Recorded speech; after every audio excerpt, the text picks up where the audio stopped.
क़द क़ाल अल्लाहु तबारक व तआला फ़िल क़ुरानिल मजीद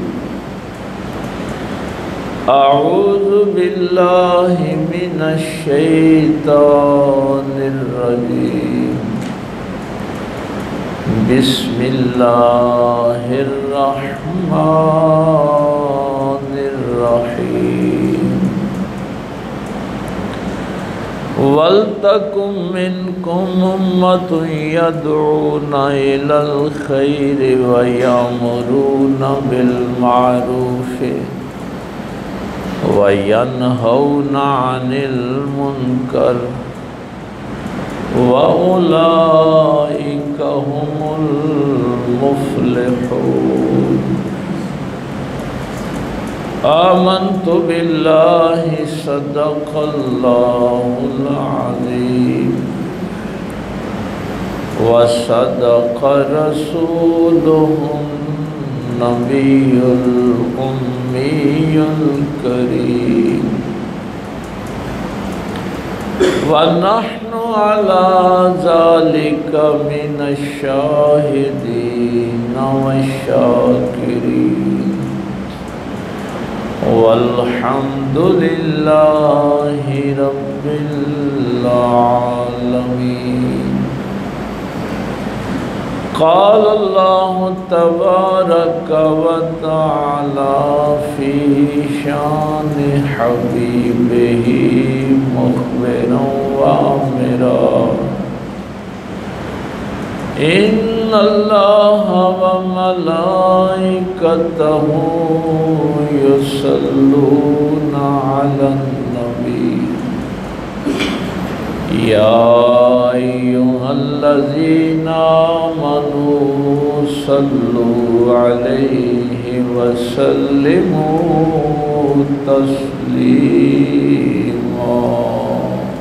अल्लाहुम्मा सल्लि अला सय्यिदिना मौलाना मुहम्मदिन व अला आलि सय्यिदिना मौलाना मुहम्मदिन व बारिक व सल्लिम। अल्लाहुम्मा सल्लि अला सय्यिदिना मौलाना मुहम्मदिन व अला आलि सय्यिदिना मौलाना मुहम्मदिन व बारिक व सल्लिम। अल्लाहुम्मा सल्लि अला सय्यिदिना मौलाना मुहम्मदिन व अला आलि सय्यिदिना मौलाना मुहम्मदिन व बारिक व सल्लिम।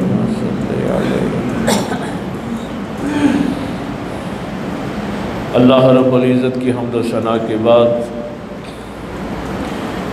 और पाक पैगम्बर सल्लल्लाहु अलैहि वसल्लम की बाबरकत मुनज़्ज़ा और करीम ज़ात पे हदिया दुरूद व सलाम पेश करने के बाद नहायत ही वाजिबुल एहतराम इमाम मस्जिद हाजा अल्लामा सईद साहब, दीगर मुअज़्ज़ज़ सामाईन, बुज़ुर्गों, दोस्तों, अज़ीज़ भाइयों, कुरान पाक की आयात की जाज़बियत भी अजीब होती है। किसी एक आयत की गहराई पे आप गौर करें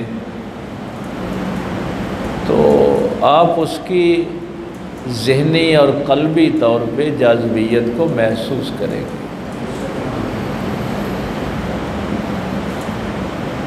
मैं तो ये कैफ़ियत महसूस करता हूँ और तवक्को करता हूँ कि ये अगर मैं कुरान के अल्फाज अदा करता हूँ तो माने आपके दिलों पे अल्लाह नाजिल फरमाता। जब उसकी मशीयत होती है तो आपके दिलों पे ये अनवार जो हैं मानी के वो अल्लाह ताला नाज़िल फरमाते हैं।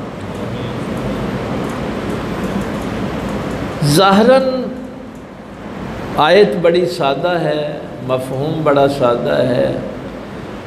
स्कूल की किताबों में भी छोटी क्लासों से ही ये आयत पढ़ाई जाती है। अल्लाह फरमाता है कि तुम में एक गिरोह ऐसा होना चाहिए जो खैर की तरफ बुलाए, नेकी का हुक्म दे और बुराई से रोके। और नतीजा क्या है? उलाइका हुमुल मुफ्लिहून, यानी इस काम का नतीजा कामयाबी है।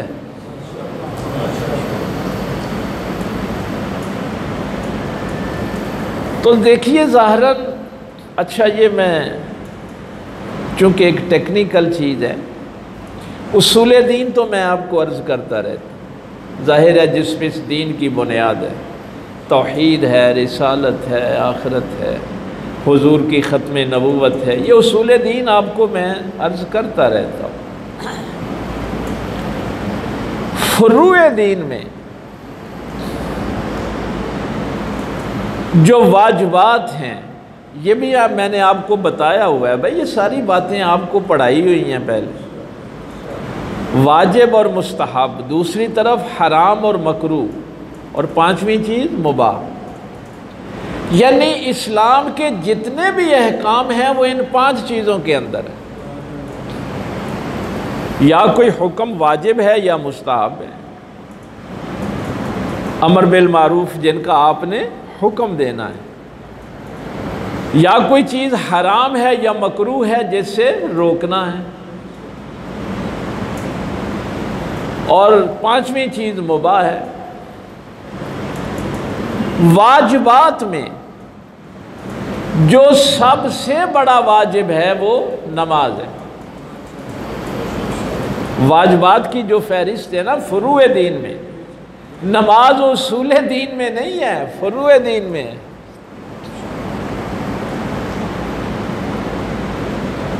भाई देखिए, ये को हमारी स्कूल की क्लास तो नहीं होती कि मैं वो तफसीलन सारी चीज़ें अर्ज़ करूं, लेकिन अपने आपके अज़हान आलिया पे यकीन करते हुए ये मैं बहसें आपके सामने रखता हूँ। अब आप जब कहते हैं ना कि ये चीज़ वाजिब है,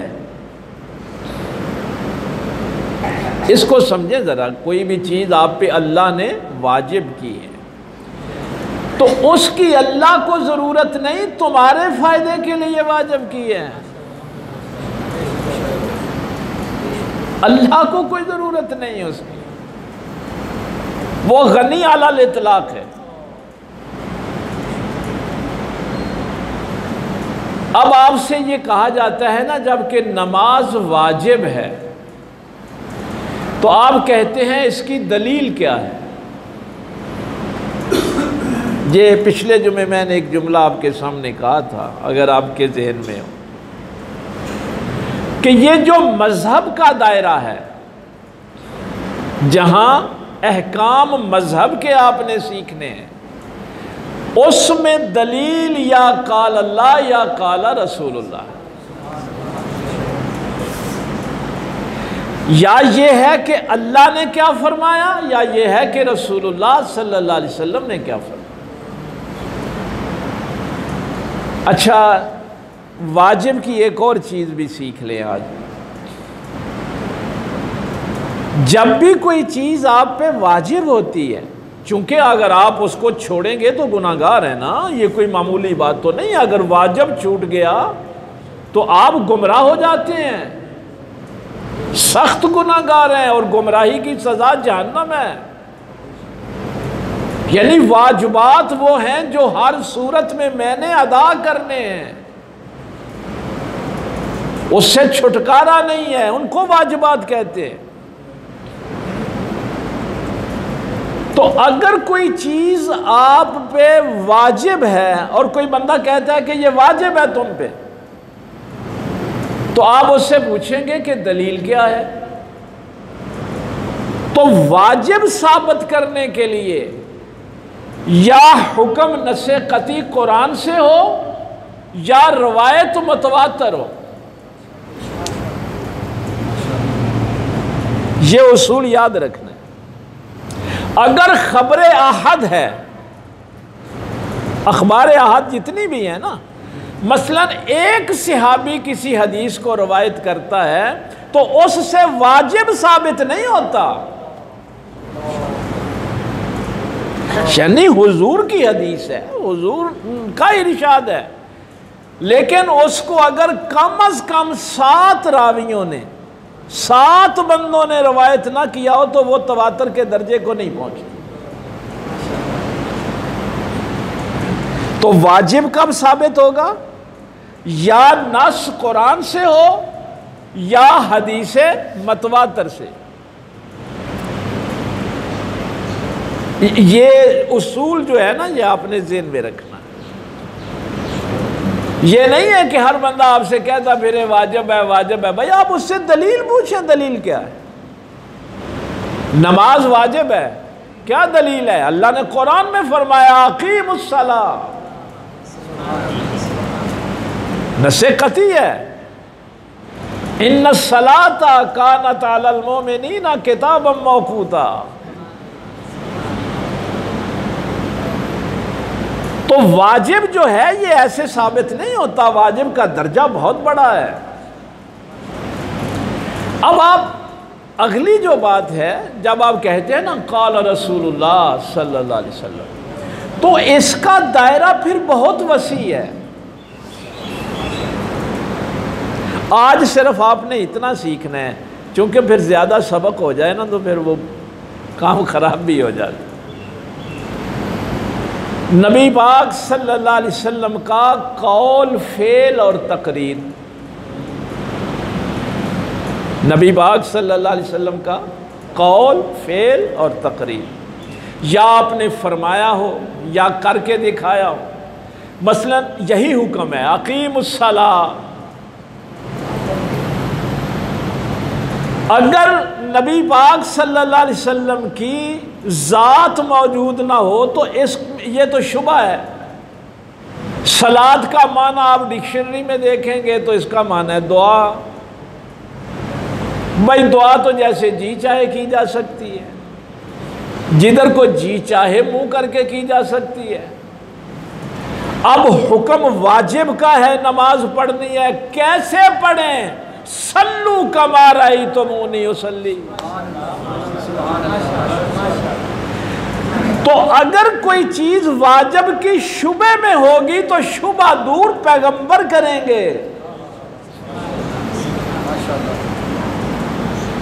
भाई कुरान में तो नहीं है कि आपने कैसे तकबीर तहरीमा कहनी है, कैसे तुमने क़याम करना है, सूरा फातिहा के साथ सूरा मिलानी है, रुकू में क्या पढ़ना है, सजदे में क्या पढ़ना है। अगर डिक्शनरी का माना लेंगे तो बात शुबे में रहेगी। और अगर रसूलुल्लाह सल्लल्लाहु अलैहि वसल्लम की ज़ात उसमें आ जाएगी तो फिर सीधी सी बात है कि जैसे जैसे मैं करता हूं वैसे तुम करो, यही नमाज है। तो हुक्म था कुरान में वाजिब का, और हमारे ऊपर वो वाजिब हुजूर की सीरत से मुकम्मल हुआ। ये फेल है ना, कौल, फेल और तकरीर। कोई काम रसूलुल्लाह सल्लल्लाहु अलैहि वसल्लम के सामने किया जाए और नबी पाक सल्लल्लाहु अलैहि वसल्लम उस पे खामोश रहें तो इसको कहते हैं तकरीर।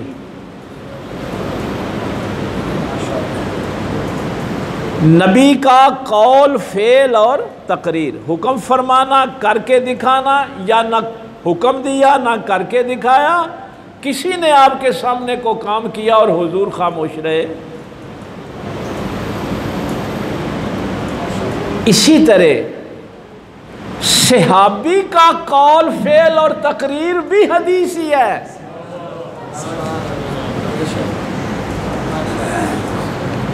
भाई दीन पूरा सीखना है।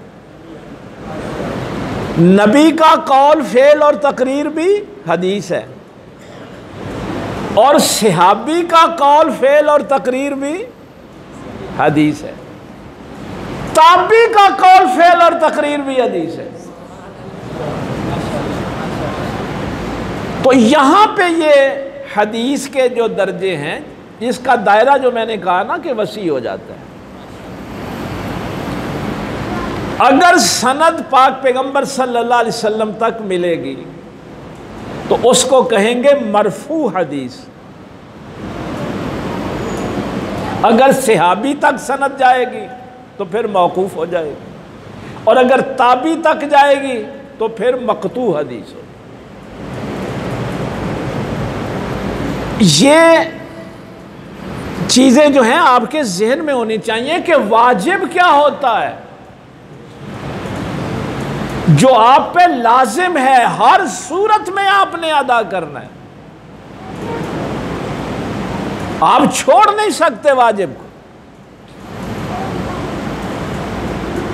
जैसे नमाज वाजिब है, रोजा वाजिब है, ज़कात वाजिब है, हज वाजिब है, वैसे ही नेकी की तरफ बुलाना और बुराई से रोकना भी वाजिब है। ये मुस्तहब का दर्जा नहीं है। यानी इस उम्मत की जो आज असल मुसीबत है वो ये है कि ये वाजिब हमने छोड़ दिया है।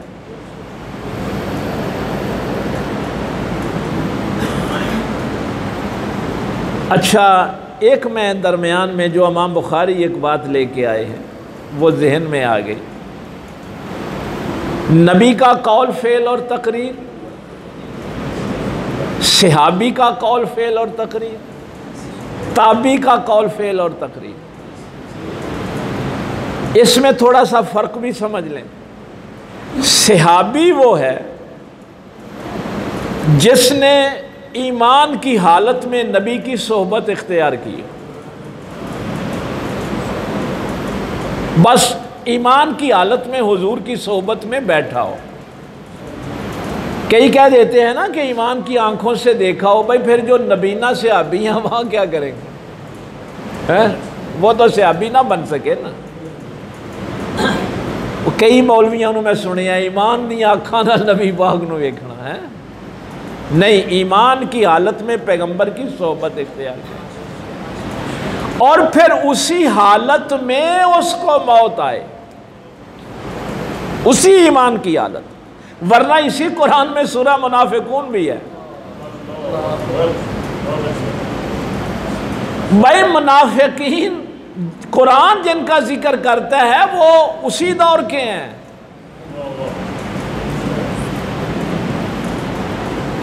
ये फर्क थोड़ा सा आपने समझना है। आज सहाबी सिर्फ ईमान की हालत में पैगंबर की बारगाह में बैठे, 1 मिनट भी बैठ गया, 2 मिनट भी बैठ गया, सहाबियत का दर्जा मिल गया।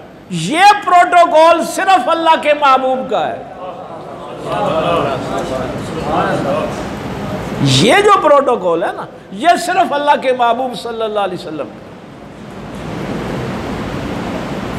अब कई, मैं वो सुनता रहता हूँ, कई कहते हैं जो नबी की सोहबत में बैठे वो सहाबी, जो सहाबी की सोहबत में बैठे वो ताबी। नहीं, यहाँ डेफिनेशन बदल जाती है। यहाँ कुरान ने कहा वल्लज़ीन तबऊहुम बिइहसान। नबी के पास बैठने से सहाबी बन गया था, सहाबी के नक्शे कदम पे चलने से ताबी बनेगा। सिर्फ सोहबत में बैठने से ताबी नहीं बनेगा। ये फर्क है। ताबी कौन होगा? जो सहाबी के नक्शे कदम पे चलेगा। इसीलिए यजीद ताबी नहीं है। मत कहें कि उसने सहाबा का दौर देखा या किसी सहाबी के पास बैठा है जब उसने सहाबी की इत्तिबा ही नहीं की।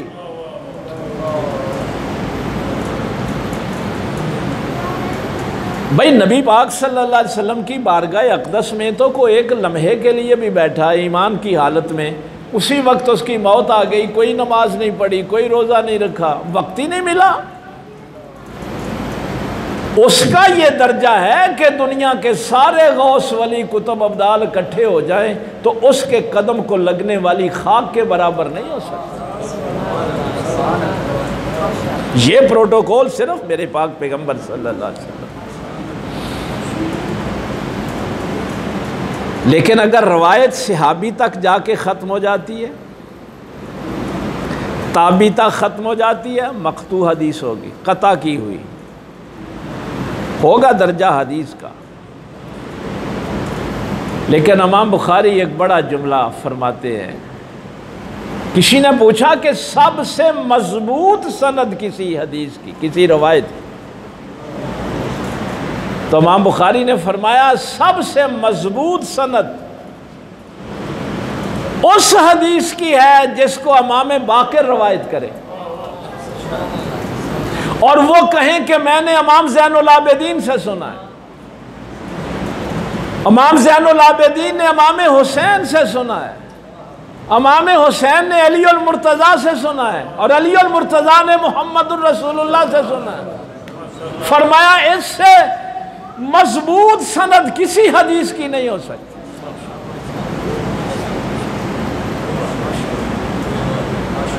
और बड़ी अजीब बात आपको बताऊं,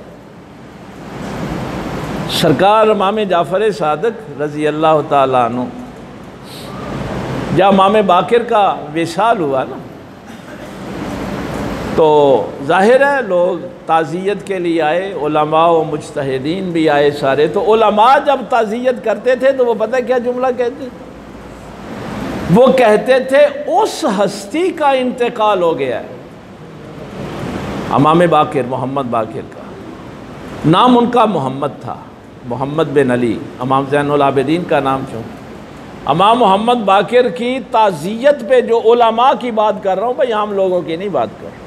उलमा जब ताज़ियत के लिए आए तो उन्होंने कहा इमाम जाफ़र सादिक से कि उस हस्ती का इंतकाल हुआ है कि जब ये कहते थे कि ये नबी पाक ने फरमाया है तो सनद पूछनी नहीं पड़ती थी। जब इमाम बाक़िर कहते थे ना कि ये रसूलुल्लाह सल्लल्लाहु अलैहि वसल्लम का इरशाद है तो आगे सनद पूछनी ही नहीं पड़ती थी। तो ये दायरा अब समझे काला रसूलुल्लाह का कहाँ तक फैला हुआ है।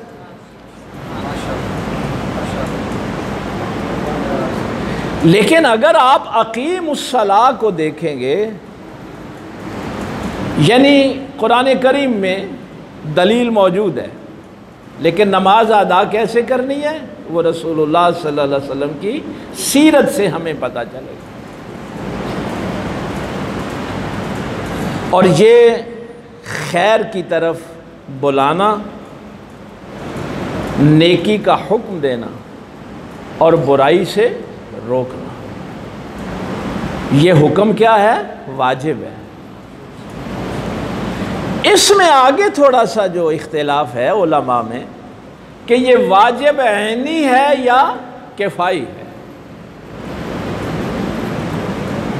वाजिब ऐनी क्या होगा कि हर फर्द पे वाजिब है, जैसे नमाज हर फर्द पे वाजिब है ना, वाजिब ऐनी। और नमाज जनाजा किफ़ाया है ना भाई, अगर चंद लोग भी महल्ले से अदा कर लेंगे तो बाकी सब पे साक़ित हो जाएगा, सबकी तरफ से अदा हो जाएगा। वाजिब ऐनी जो होता है वो सब पे वाजिब होता है, अमीर पे भी, गरीब पे भी, आलिम पे भी, अनपढ़ पे भी,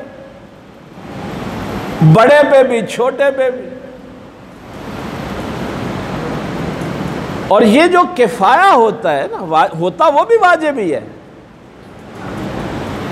लेकिन वो एक ग्रोह पे वाजिब होता है। आज मैं देख रहा हूँ कि वक्त कम रह गया और मैं ये टेक्निकल बातों में ही, और मैं समझता हूँ कि ये भी ज़रूरी है भाई, अगर आप इस मिंबर से ये इल्म नहीं सीखेंगे तो कहाँ से सीखें? चूँकि वाजिबात इस हमारी ज़िंदगी का वो हिस्सा हैं जो हर सूरत में हमने अदा कर रहे। आज मैं सिर्फ एक तरफ इशारा कर दूं और फिर इंशाअल्लाह इसकी तशरीह जो है वो चलती रहेगी। मैंने पिछले जुमे भी कहा था कि हम तो कोशिश करते हैं कि एक आयत को इस जुमे में ख़त्म कर लें, लेकिन फिर उसकी शाखें इतनी बढ़ जाती हैं कि हमें फिर कई कई जुमे उस आयत में लगाने पड़ते। ये हज जो है ना, ये आप पे फ़र्ज़ है, लेकिन शर्त के साथ है। आज सिर्फ इतनी सी बात समझ लें कि वाजिब ऐनी भी जो होते हैं वो शराइत के साथ वाजिब होते हैं। ये अमर बिल मारूफ और नही अनिल मुनकर जो वाजिब है, ये सब पर वाजिब है कि एक गिरोह पे वाजिब है।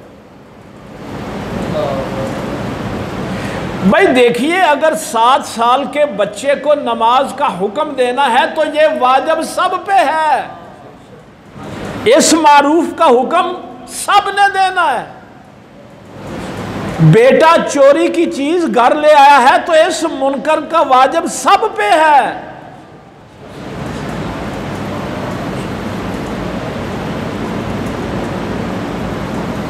हज वाजिब है ना, सब पे वाजिब है, लेकिन शराइत के साथ वाजिब। शर्त क्या है? वलिल्लाहि अलन्नास हिज्जुल बैत मन इस्तता इलैहि सबीला। इस्तात के साथ वाजिब है वाजिब है नहीं, हर फर्द पे वाजिब है, लेकिन शर्त के साथ है ना, इस्तात होगी। अब इस्तात क्या होती है? अब कहेंगे कि पैसे हूँ हज के सफ़र के लिए। इस्तात में बहुत चीज़ें हैं, एक चीज़ नहीं है।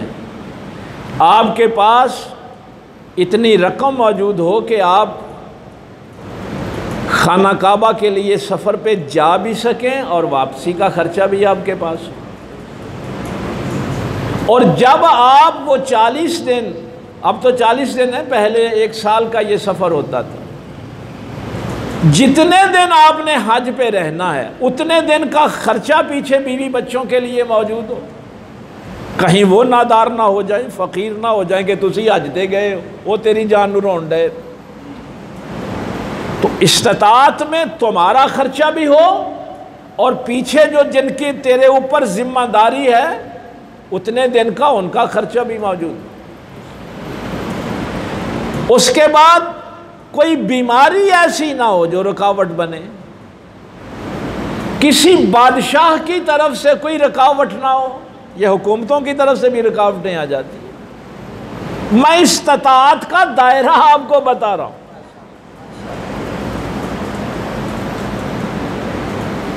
अब देखिए, यहां पे 2 टर्में इस्तेमाल होती हैं कि एक बंदे के पास पैसे हैं, वो अच्छा ये भी एक उसूली बात भाई समझ ले, हमारे यहाँ ये बड़ी मुसीबत है कि आपके पास पैसे आ गए कि आप हज पे जा भी सकते हैं, आप वापस भी आ सकते हैं, और आपके घर में उतने दिन का खाना पानी मौजूद है, आपकी सेहत भी ठीक है, कोई बादशाह की तरफ से रुकावट नहीं, रास्ते की रुकावट नहीं, और आप ये सोच रहे हैं कि हजे मैं याने व्याने ने, हजे मकान बनाने, नहीं नहीं नहीं, अब तुम पे हज वाजिब हो गया।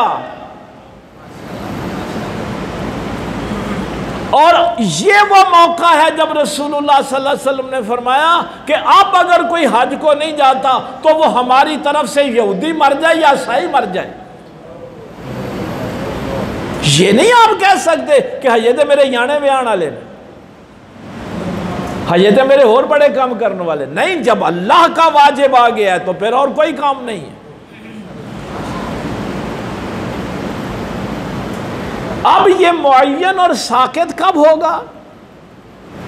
पैसे थे, सेहत इजाजत नहीं दे रही, तो यहां पे हज साकित नहीं होगा, मुतलक साकित नहीं होगा, बल्कि बदल उस पे वाजिब हो जाएगा। वो खुद नहीं जा सकता तो अपनी जगह किसी दूसरे को भेजे।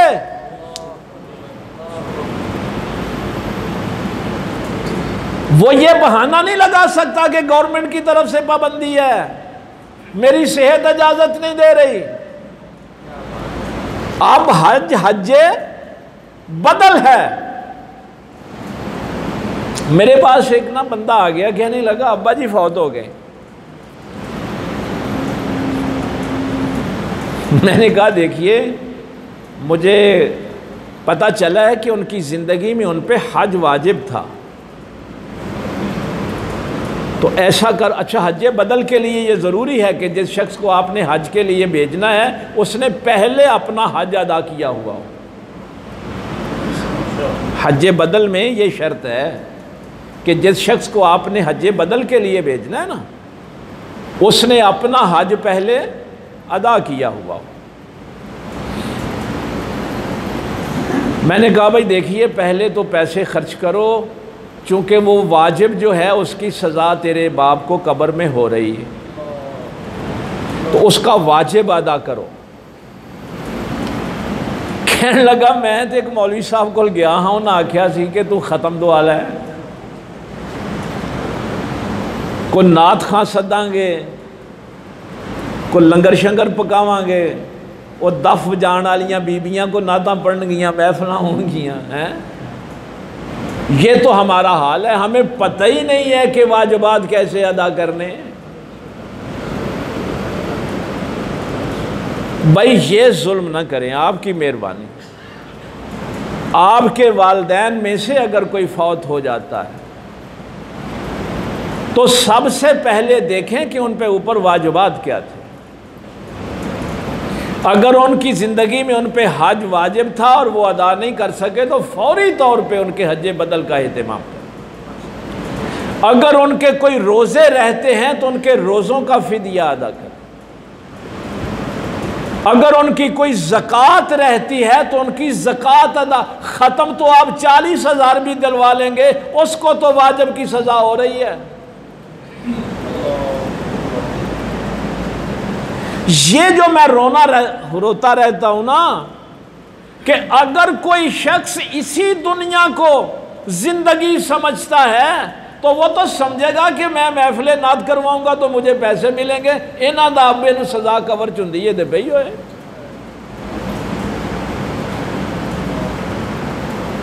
साहिर है जिनका इसी दुनिया के साथ वाबस्तगी है, उनको क्या लगे किसी के वाजिबात रहते या नहीं रहते। मैंने पहले भी एक दफ़ा आपको बताया था कि असर के वक्त आपके माँ का या बाप का विसाल होता है। सूरज गुरूब होने में इतना वक्त था कि एक रकत अदा की जा सकती थी वाजिब नमाज की, लेकिन उस वक्त में उनका विसाल हो गया, वो अदा नहीं कर सके। अब औलाद का ये काम नहीं है कि उधर रूह कब्ज़ हुई है तो उस पर रोना धोना शुरू कर दें, नहीं, वो जाएं और जाके उसकी नसर की नमाज अदा करें।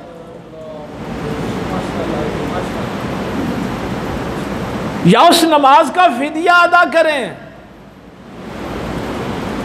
वाजिबात आपको किसी सूरत में माफ नहीं है। तो अगर हज साकित भी होगा तो मुतलकन होगा या बदल की सूरत में होगा।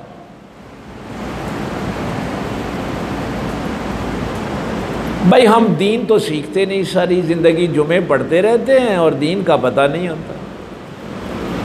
औरतों की महफिल तो वैसे ही हराम के दर्जे की है, उसका तो सवाब ही नहीं मिलता। अगर औरत के कुरान पढ़ने की आवाज़ भी किसी गैर महरम मर्द के कानों में पड़ जाए तो उस कुरान पढ़ने का सवाब नहीं, अज़ाब है, हराम के दर्जे का गुनाह है। तुसां ओ जनाब बीबियां पढ़ियां ने, दफ दे नाल महफिलां हो रही ने, इस हराम के काम में अगर मर्द भी शामिल हैं तो वो बच नहीं सकते। मना करें अपनी औरतों को।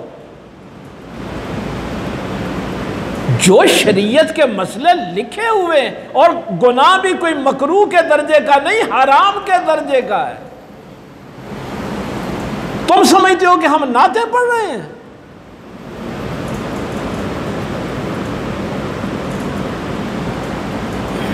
तो ये शराइत के साथ कोई चीज़ आप पे या तो मुतलकन साक़ित हो जाती है या फिर बदल की सूरत में होती है। तो अगर आपके वालिदैन फौत हो जाएं तो सबसे पहले उनके वाजिबात पे गौर करें। अगर खर्च करना है तो देखें कि उनके जो वाजिबात रहते हैं वो अदा करें, उनकी ज़कात अदा करें, उनका हज बदल रहता है तो वो अदा करें।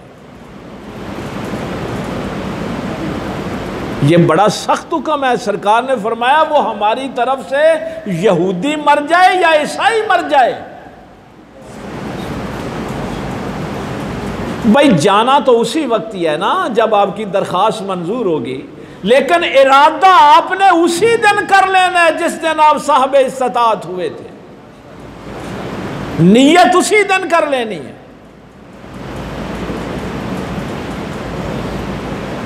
ये वाजिबात की हकीकत है।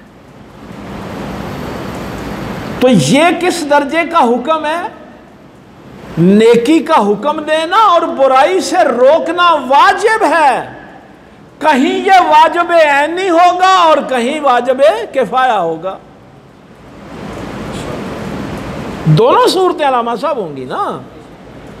अगर आपका बेटा नमाज नहीं पढ़ता तो वहां वाजिब ऐनी है।